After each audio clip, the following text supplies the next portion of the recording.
Καλημέρα σε όλους. Σήμερα θα ρίξουμε μια βαθιά ματιά στη γιορτή του Σουκότ. Ναι, και θα εστιάσουμε σε συγκεκριμένες διδασκαλίες, σωστά? Ακριβώς. Μέσα από το πρίσμα του Beit Israel International και τις αναλύσεις που βρίσκουμε στις σημειώσεις Gadi Ephraim. Μάλιστα.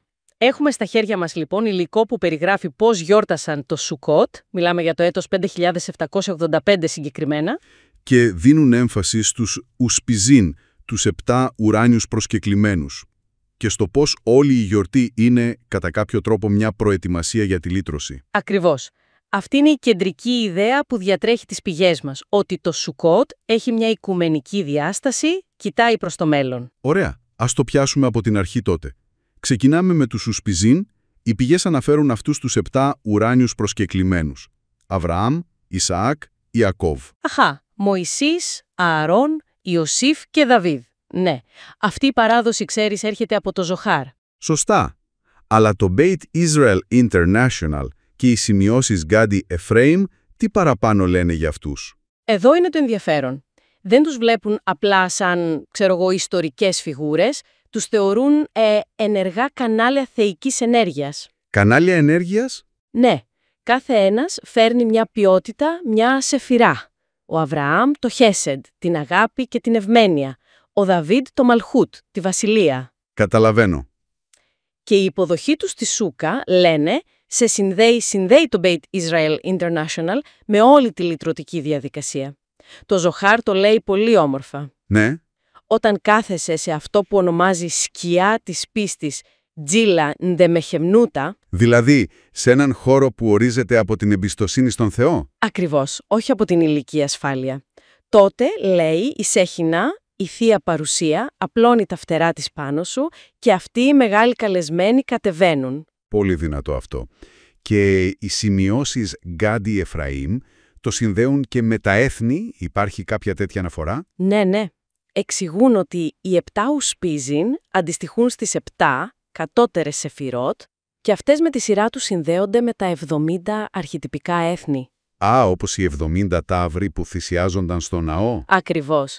Οι θυσίες αυτές θεωρούνταν ότι φέρνουν ευλογία σε όλα τα έθνη, όχι μόνο στο Ισραήλ. Βλέπεις την οικουμενική διάσταση ήδη από εκεί. Μάλιστα. Άρα, η Σούκα, η καλύβα αυτή, δεν είναι απλώς μια καλύβα στην αυλή. Καθόλου. Είναι ένας ιερός τόπος συνάντησης. Ένας μικρόκοσμος όπου το πάνω συναντά το κάτω. Συμβολίζει φυσικά τη θεϊκή προστασία, τα νέφη της δόξας στην έρημο. Την εξάρτηση από τον Θεό. Απ' την πίστη, την εμουνά, ναι. Αλλά οι πηγές μας πάνε ένα βήμα παραπέρα.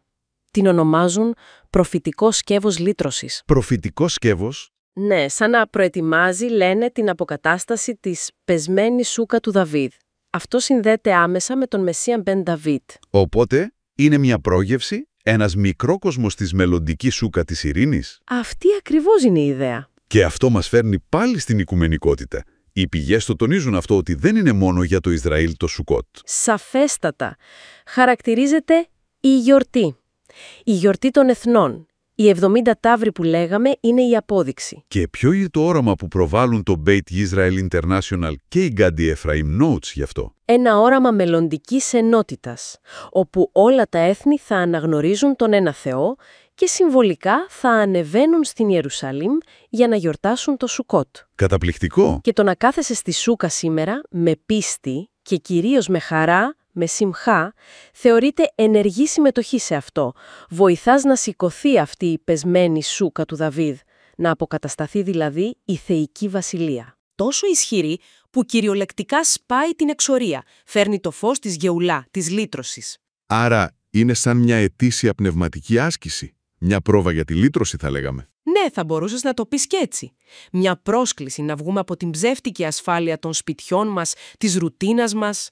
Και να μπούμε συνειδητά κάτω από την προστασία του Θεού. Ακριβώς. Να νιώσουμε αυτή την εξάρτηση, αλλά με χαρά. Και έτσι να προετοιμάσουμε και τον εαυτό μας και τον κόσμο για την ενότητα. Η άφιξη του Δαβίδ ως 7ος και τελευταίος ουσμπής συμβολίζει ακριβώς την κορυφώση. Τη στέψη όλης αυτής της διαδικασίας. Ναι, την έλευση της μεσιανικής εποχής. Λοιπόν, κλείνοντας κάπως, τι κρατάμε από αυτή την ανάλυση του Beit Israel International και των Gadi Ephraim Notes? Εγώ θα έλεγα ότι το Σουκότ αναδεικνύεται σαν μια πνευματική τεχνολογία σχεδόν. Μου αρέσει αυτός ο όρος. Ναι, μια πρακτική που συνδέει το παρελθόν, την έξοδο, με το παρόν της πίστης μας. Και τη μελλοντική οικουμενική λύτρωση. Ακριβώς.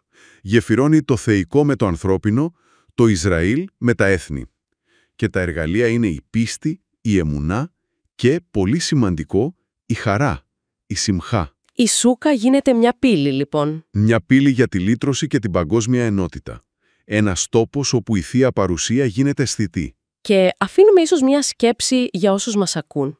Αν βλέπαμε τη Σούκα ως αυτή τη σκιά της πίστης, έναν χώρο δηλαδή προσωρινό, βασισμένο στην εμπιστοσύνη, αλλά γεμάτο πνευματική παρουσία. Κύριε φιλοξενία, όπως είπαμε με τους Ισπιζίν, ναι, πώς θα μπορούσε αυτή η ιδέα να επηρεάσει τον τρόπο που βλέπουμε τις διαφορές μας, που προσπαθούμε να χτίσουμε γέφυρες σήμερα?